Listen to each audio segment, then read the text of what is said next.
What are like nicknames for Manchester? Manch Vegas. Most common one I've heard, I think, is Manch Vegas.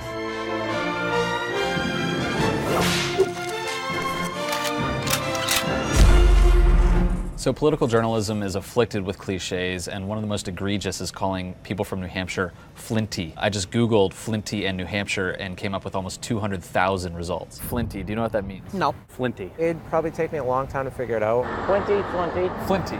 Oh, it means like independent-minded. Yes, absolutely. Okay, that's accurate. Yes.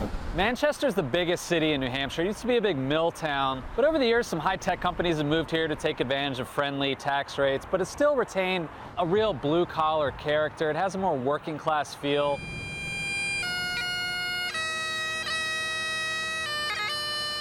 Obviously, New Hampshire is hugely important in the presidential nominating process because it's the first primary. It comes after Iowa, which has a caucus, but it's also important generally.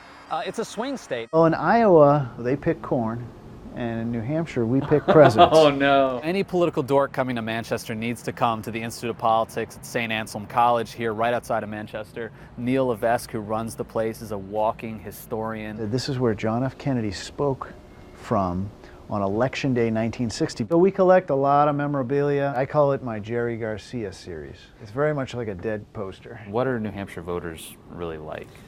If there's a way to make a general They statement. take their responsibility as the first in the nation primary very seriously. As you said, flinty, I'd say frugal. Taxes and fiscal matters seem to matter to people, particularly from New Hampshire.